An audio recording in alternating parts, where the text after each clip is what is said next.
A very good afternoon to all of you. Today I will discuss about the topic lytic cycle.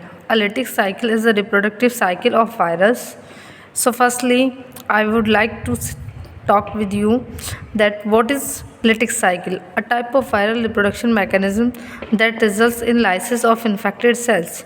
Lytic cycle जो है वो एक viral reproduction का एक mechanism है जिसमें क्या होता है, लाइसिस होता है इन्फेक्टेड सेल का। लिटिक साइकिल में हम जनरली क्या करते हैं कि बैक्टीरियोफेज का रिप्रोडक्शन देखते हैं। तो सबसे पहले हम बैक्टीरियोफेज का स्ट्रक्चर देख लेते हैं कि बैक्टीरियोफेज किस तरह का होता है। तो हम यहाँ पे देख रहे हैं कि बैक्टीरियोफेज इस तरह से लुक लाइक करता है।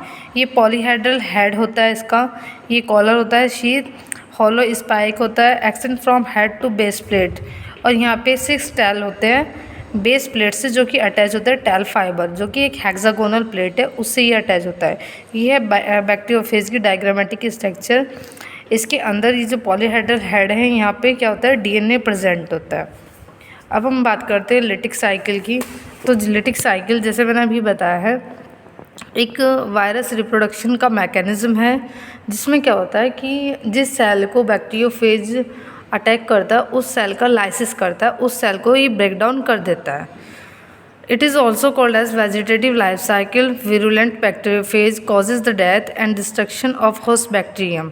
इसको जनरली हम वेजिटेटिव लाइफ साइकिल भी कहते हैं। और ये इसमें क्या होता है, क्योंकि बैक्टीरियोफेज के बारे में जैसा मैं पहले भी आपको डिस्क्राइब कर चुकी हूँ कि बैक्टीरियोफेज 2 तरह का होता है, एक तो टेम्परेट फेज होता है, दूसरा होता है virulent phase.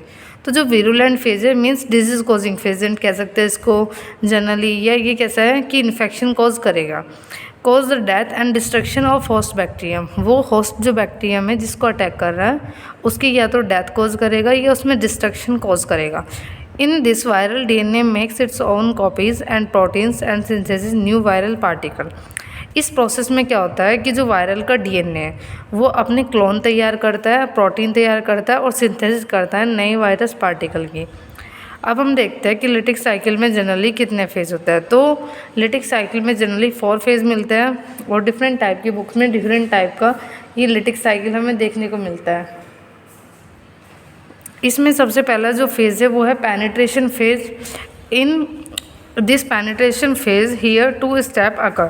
First is attachment and second is penetration. This step completed in 2 steps. First is attachment of the phase to the bacterial surface and second is to penetration into bacterial cell. The cycle begins with the attachment of bacteriophage to a specific host molecule on the bacterial cell wall. Only a specific phase can infect a particular bacterium. तो हम देखते हैं कि जो penetration phase होता है इस phase में क्या होगा कि यहाँ पे हम 2 स्टेप फॉलो करते हैं जनरली, जिसको कहते हैं अटैचमेंट और सेकेंड है पेनिट्रेशन। और जनरली इस फेज़ में क्या होता है कि जो बैक्टीरिया है बैक्टीरियल सेल से जो हमारा बैक्टीरियोफेज है जिसकी स्ट्रक्चर मैंने आपको दिखाई थी वो जाके बैक्टीरियल सेल वॉल से अटैच हो जाता है।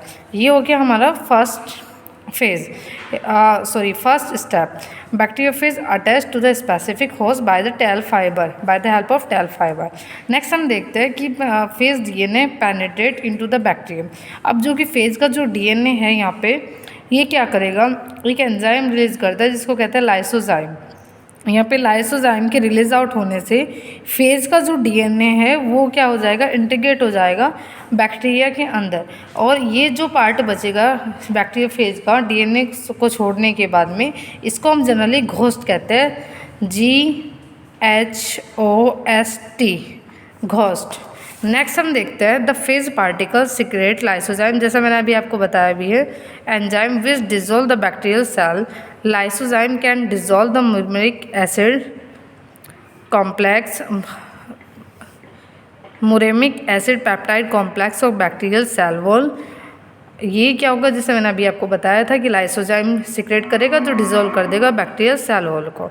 और जो बैक्टीरियल सेल वॉल को डिजोल्व कर रहा है यहाँ पे जो मुरेमिक एसिड पेप्टाइड कॉम्प्लेक्स है बैक्टीरियल सेल वॉल का वो डिसॉल्व हो जाएगा, जिसकी वजह से सेल वॉल वहाँ से ब्रेकेज हो जाएगी और डीएनए एंटर कर जाएगा। Now the tail sheath contact, tail sheath किससे कॉन्टैक्ट करेगी, सेल मेम्ब्रेन से। और यहाँ पे क्या होगा, उसके अंदर ऐसे जैसे ये हैंड है इस तरह से ऐसे टेल फाइबर अटैच हो जाता है और फिर क्या होगा, pushing the central part of the tail into the host cell wall just like an injection needle, जैसे इंजेक्शन एंटर करता है किसी भी ऑर्गन में। Then nucleic acid of the phage flows into the host cell through hollow center. The phage particle lost its ability of infection after its nucleic acid has been released into the host cell. तो जैसे मैंने आपको बताया था कि phase जो particle है वो अपना डीएनए क्या करता है, इंसर्ट कर देता है बैक्टीरिया के अंदर। उसके बाद में जो फेज पार्टिकल है ये वाला डीएनए इंसर्ट करने के बाद इसके ये लॉस्ट कर देता है एबिलिटी की को अपनी, जो इन्फेक्शन कॉज करती है। नेक्स्ट फेज़ हम देखते हैं लेटेंट फेज़। तो हम लेटेंट फेज़ की बात कर रहे हैं। It is the second phase of the lytic cycle.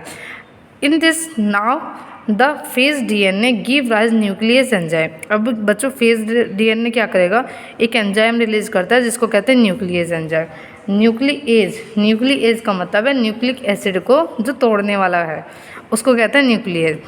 तो which attack the bacterial cell DNA, जो कि बैक्टीरियल सेल डीएनए पे अटैक करेगा। और यहाँ पे देख रहे हैं आप छोटे छोटे से पार्टिकल दिख रहे हैं हमें, मीन्स फ्रैगमेंट की फॉर्म में डीएनए टूट चुका है। किसका डीएनए टूटा है, ये टूटा है बैक्टीरिया का डीएनए। और हमारा फेज का डीएनए इस तरह का स्ट्रक्चर यहाँ पे दिखा रहे हैं हम, ये फेज का डीएनए है। तो फिर यहाँ पे क्या होता है कि एंड रिजल्टेड डिसइंटीग्रेट हैपन। जैसे मैंने अभी बताया है कि जो डीएनए है, किसका डीएनए, ये जो बैक्टीरिया का डीएनए है ये डिसइंटीग्रेट हो जाएगा, छोटे छोटे खंडों में टूट जाएगा। This phage nucleic acid take over the protein synthesis machinery of the bacterium. अब ये क्या करेगा, इस बैक्टीरिया की मशीनरी को यूज़ करके अपनी नई कॉपी बनाना शुरू करेगा। Now the synthesis of protein of phase particle starts here. Application of phase DNA follows the semi conservative mechanism. यहाँ पे जो डीएनए का रेप्लिकेशन हो रहा है फेज डीएनए का, वो सेमी कंजर्वेटिव मैकेनिज्म के थ्रू होता है। यहाँ पे आप फिगर में देख भी रही है डीएनए के फ्रेगमेंट है जो न्यूक्लियस एंजाइम जो आया वायरल जीनोम से, उसकी वजह से ब्रेकडाउन हो चुके हैं। Viral DNA take control of the bacteria metabolism, bacterial DNA degraded and the phase DNA multiply. Next step is vegetative stage which is also known as maturation phase. इस stage में क्या होगा कि यहाँ पे न्यूक्लिक एसिड की assembly होगी। Now the assembly of nucleic acid protein is started, it is called maturation. अब हम देखते हैं कि इसमें क्या हो रहा है, कि ये क्या हुआ है कि यहाँ हम देखते हैं कि बैक्टीरियोफेज यहाँ पे बन चुके हैं। मीन्स बैक्टीरियल हेड बन चुका है, टेल फाइबर बन चुके हैं, कॉलर बन चुका है, ये सारा कुछ बन चुका है। तो एक तरह से यहाँ पे क्या हो रहा है, बैक्टीरियोफेज का असेंबली हो रहा है। और हुआ कैसे है, क्योंकि मैंने अभी आपको बताया भी है कि ये क्या करता है कि होस्ट की मशीनरी यूज़ करता है और प्रोटीन का सिंथेसिस करता है। So the process is control by the viral genome. जैसे कि आपको पता है कि वायरल जीनोम की हेल्प से ही क्या हुआ है, डीएनए का इंटीग्रेशन हुआ है, वो डीएनए टूटा है और उसके बाद में डेवलपमेंट भी हो रहा है। तो सब ये वायरल जीनोम की वजह से हो रहा है। In this phage head, tail fiber and numerous phage component formation occur. Here the condensation of nucleic acid molecule in crystalline form start. यहाँ पे न्यूक्लिक एसिड मॉलिक्यूल का कंडेंसेशन शुरू हो जाता है क्रिस्टलाइन फॉर्म में।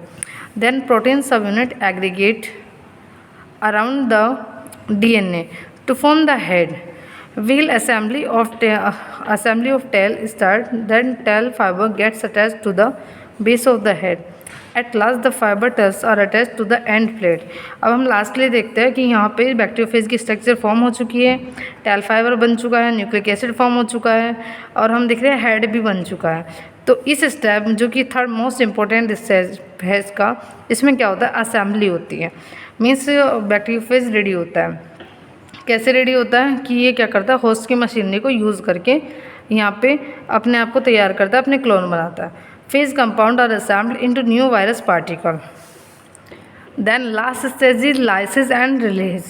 ये जो स्टेप है ये काफ़ी इम्पोर्टेंट है क्योंकि इसी स्टेप की वजह से इस साइकिल का नाम लिटिक साइकिल पड़ा है। After assembly viral protein causalysis of host cell and all viral progeny are released into the environment. Viral genome synthesise the lysozyme. चूँकि आपको पता है कि वायरल जीनोम जो है वो क्या करता है, लाइसोजाइम का सिंथेसिस करता है, मीन्स लाइसोजाइम को बनाता है। तो अभी ये क्या करेगा, बैक्टीरियोफेज लाइसोजाइम को रिलीज़ करता है अपनी बॉडी से। और जैसे ही लाइसोजाइम को रिलीज़ करता है तो ये वाली जो सेल मेम्ब्रेन दिख रही है बैक्टीरिया की, ये क्या हो जाती है, ब्रेक डाउन हो जाती है और ये सारे के सारे जितने बैक्टीरियोफेज है वो बॉडी से बाहर आ जाते हैं और अब ये क्या करेंगे, नए बैक्टीरिया को तलाशते हैं, उनको इन्फेक्ट करते हैं और वापस से यही प्रोसेस शुरू हो जाती है। तो ये था लिटिक साइकिल और लास्ट वाले फेज़ की वजह से ही इस साइकिल का नाम लिटिक साइकिल पड़ा है, means lysis of bacterial cell, that's why it's called as lytic cycle. अब ब्रीफ में हम एक बार फिर से देख लेते हैं डायग्राम की हेल्प से। हम लिटिक साइकिल पढ़ रहे हैं। लिटिक साइकिल का जो फर्स्ट स्टेप होता है बच्चों, यहाँ पे क्या होगा कि जो बैक्टीरियोफेज है वो अटैच हो जाएगा, अटैचमेंट होगा सबसे पहले स्टेप में बैक्टीरियल सेल से। बैक्टीरियल सेल से ये अटैच हो जाएगा थ्रू द टेल फाइबर, जैसे ये मेरे हैंड है, ये फिंगर है यहाँ पे, ऐसे करके इस फॉर्म में ये अटैच हो जाएगा।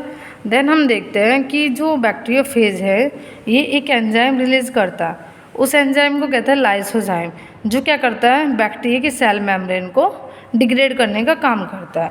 उसके बाद नेक्स्ट स्टेप जो होता है थर्ड स्टेप, जो कि लेटेंट फेज हम कहते हैं, इसमें जो ये जीनोम हमारा आया था, ये जीनोम एक एंजाइम रिलीज करेगा जिस एंजाइम को हम कहते हैं nuclease. What? Nuclease means nucleus को ब्रेक डाउन करने वाला। अब ये जो न्यूक्लियस एंजाइम है ये क्या करेगा, जो बैक्टीरिया का जीनोम था, ये बैक्टीरिया का जीनोम था, इसको क्या किया, इसने छोटे छोटे खंडों में तोड़ दिया। तो viral DNA take control of the bacterial metabolism, bacterial DNA degrade and the phage DNA multiply. अब क्या होगा कि ये डिसइंटीग्रेशन हो चुका है by the help of nucleus enzyme which is release by the viral genome. Then हमारा जो नेक्स्ट फेज़ है हम उसमें देखते हैं कि यहाँ पे बहुत सारे बैक्टीरियोफेज बन चुके हैं। बैक्टीरियोफेज का हेड बन चुका है, टेल फाइबर बन चुका है, कैसे, होस्ट की मशीनरी को यूज़ करके। उसके बाद हम देखते हैं कि जब ये कम्प्लीटली बन जाता है तो ये वापस से लाइसोजाइम का सिंथेसिस करता है, और लाइसोजाइम के सिंथेसिस करने की वजह से इसमें क्या होगा बच्चों कि ये जो सेल मेम्ब्रेन थी हमारी बैक्टीरिया की, ये ब्रेक डाउन हो जाती है, टूट जाती है, और ये क्या होता है, ये बाहर आ जाता है और वापस से हमारा वही स्टेप स्टार्ट हो जाता है। So thank you so much.